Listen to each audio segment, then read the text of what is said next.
Assalamualaikum warahmatullahi wabarakatuh.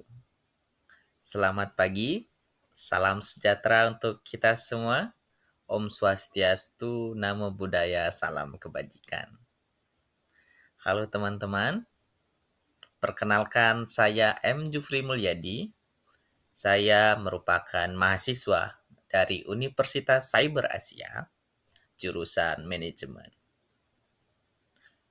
Pada kesempatan kali ini, saya akan coba belajar, berbagi, berdiskusi bersama teman-teman tentang anger management atau pengelolaan marah. Bagaimana cara mengelola marah, apa itu marah, dan strategi untuk mengelola marah dengan baik. Kita mulai dengan apa itu marah. Jadi, marah itu adalah reaksi emosional terhadap situasi yang mengancam atau tidak adil. Jadi marah ini adalah bentuk proteksi yang ada di diri masing-masing individu. Karena apa? Karena marah merupakan reaksi alami yang pasti ada di individu itu sendiri. Dan pasti juga akan dirasakan oleh semua orang. Penyebabnya apa? Penyebabnya banyak.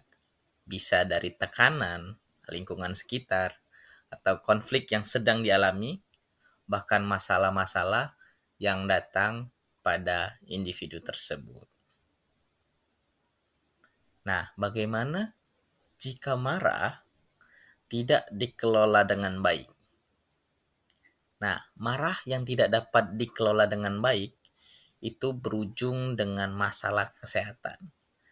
Bisa jadi stres, bisa jadi depresi, ada mental health, dan bahkan bisa juga dengan konflik fisik, hubungan sosial sesama manusia terganggu, dan masih banyak hal yang lainnya.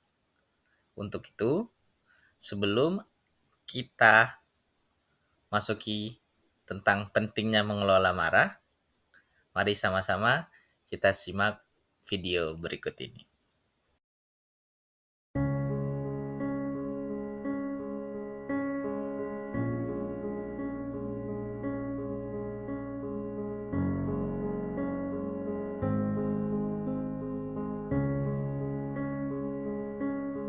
There goes my heart beating, 'cause you are the reason I'm losing my sleep.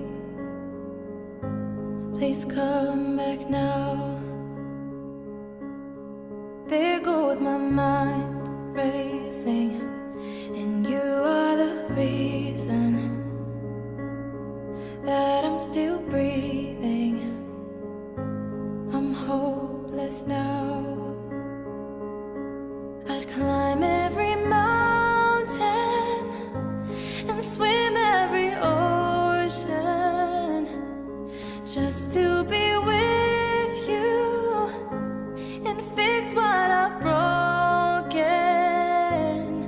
Oh, 'cause I need you to see that you are the reason.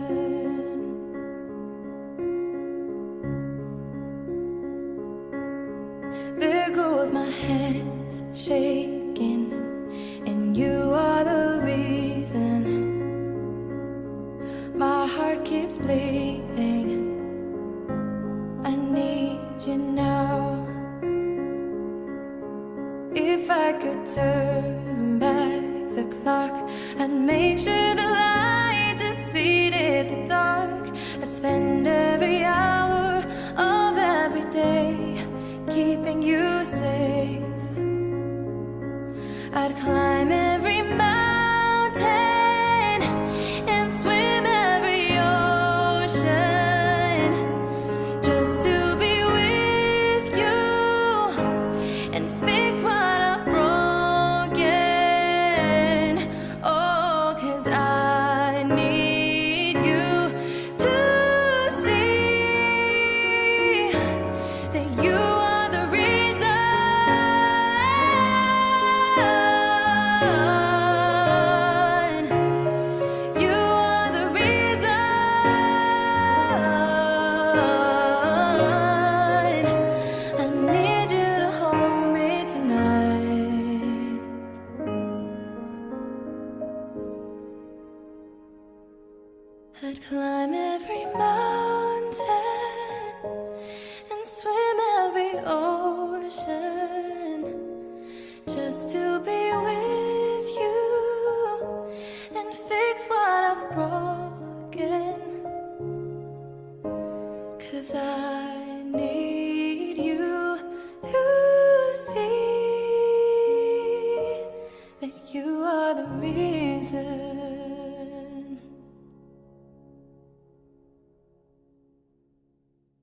goes my heart beating, 'cause you are the reason I'm losing my sleep. Please come back now. There goes my mind racing, and you are the reason that I'm still breathing. I'm hopeless now. I'd climb every mountain and swim every ocean just to be with you and fix what I've broken. Oh, 'cause I need. Baik, gimana teman-teman tadi videonya? Jadi marah itu ketika tidak dikelola dengan baik, banyak sekali dampak untuk kehidupan. Bisa jadi stres, kayak seperti video tadi, jadi bingung, dan paling menyakitkan ketika kita kehilangan orang-orang yang kita sayangi gara-gara kita marah. Jadi sangat penting mengelola marah. Makanya slide selanjutnya itu tentang pentingnya mengelola marah. Jadi mengelola marah itu bisa berdampak baik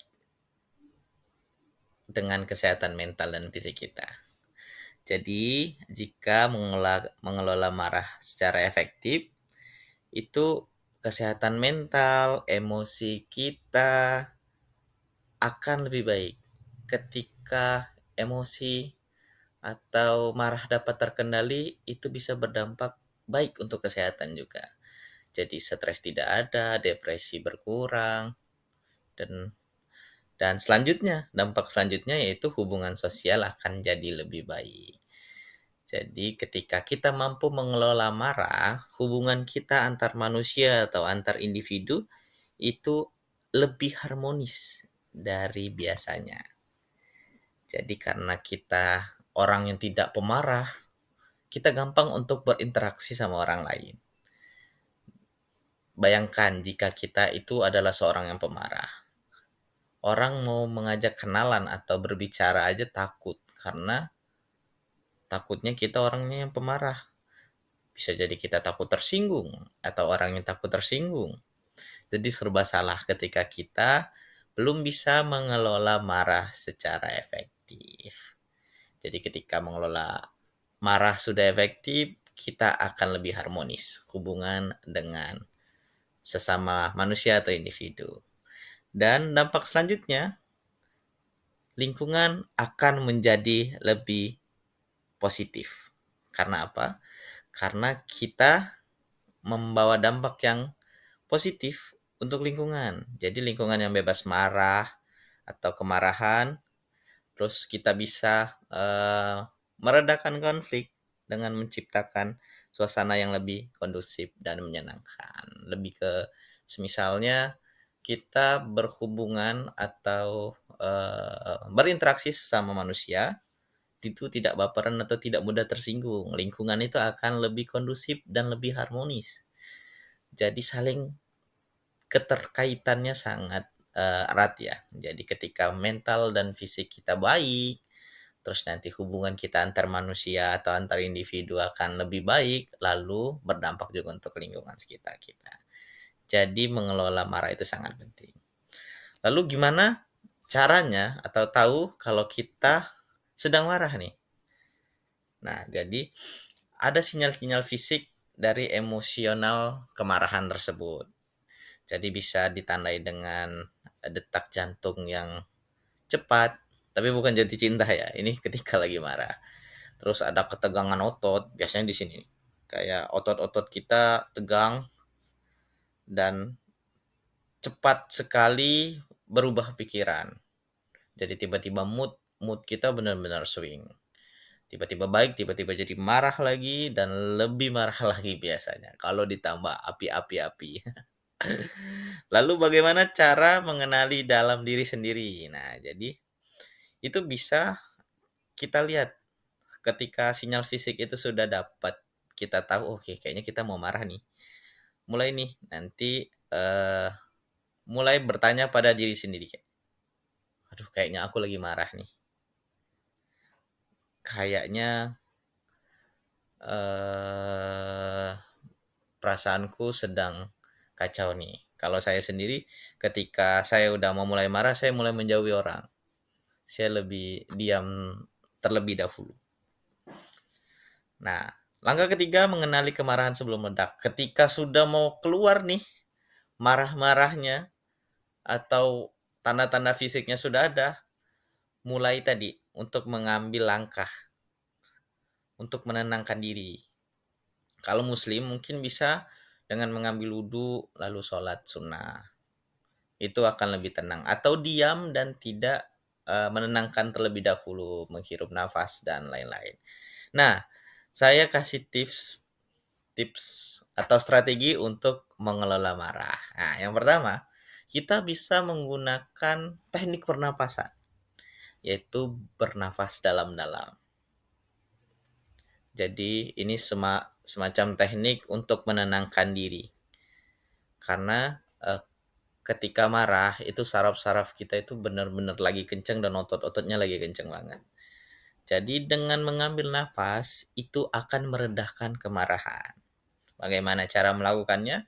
Yaitu dengan mengambil napas 4 detik, menahannya 4 detik, dan mengeluarkannya juga 4 detik.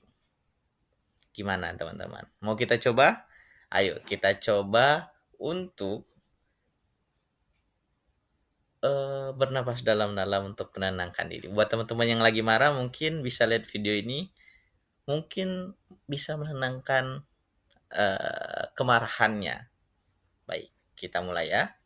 Pertama kita tarik nafas dalam-dalam sambil memejamkan mata. Hitung 4 detik. Lalu hembuskan juga 4 detik. Bagaimana? Sedikit lebih lega kemarahannya? Oke. Selanjutnya, kita bisa menenangkan kemarahan atau mengendalikan kemarahan dengan menyampaikan perasaan. Jadi ketika kita marah atau marah kan biasanya ada luapan emosi ketika kita kecewa atas sesuatu.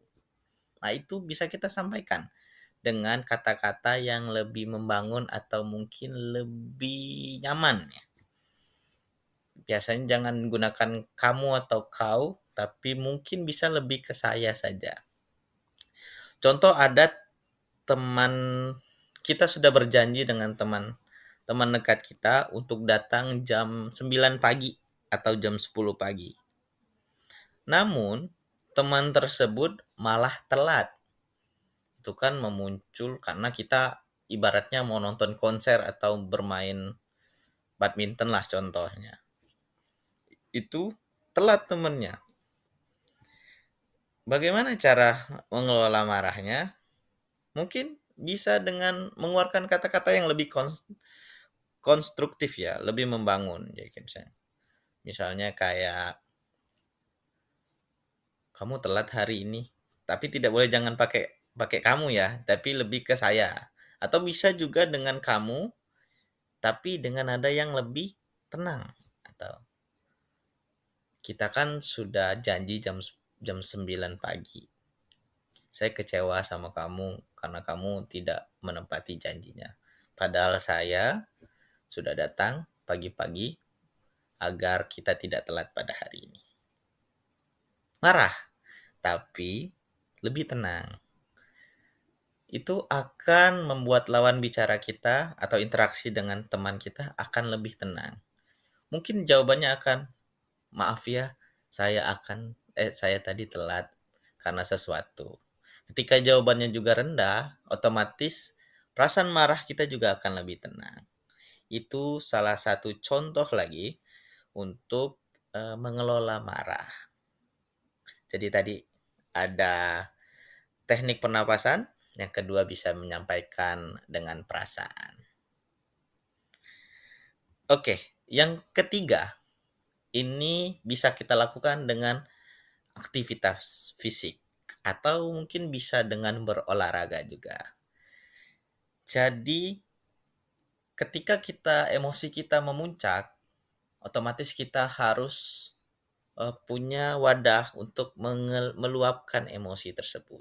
Nah, untuk saya biasanya saya melakukannya dengan olahraga. Karena saya suka badminton, bulu tangkis, biasanya saya ketika marah saya sudah tidak bisa saya kendalikan, teknik pernapasan juga tidak bisa, ngomong juga tetap lawan bicara saya malah menambah masalah saja. Biasanya saya luapkan dengan berolahraga atau badminton. Jadi ketika olahraga itu akan melepaskan hormon endorfin atau hormon kebahagiaan dan bisa meredakan atau menenangkan perasaan. Jadi ketika luapan emosinya sudah sangat tidak bisa dikontrol, mungkin dengan aktivitas fisik bisa menjadi solusi buat teman-teman. Bisa juga dengan jalan pagi 20 menit atau jalan jalan 20 menit atau lari setelah pulang kerja dan segala macamnya ya.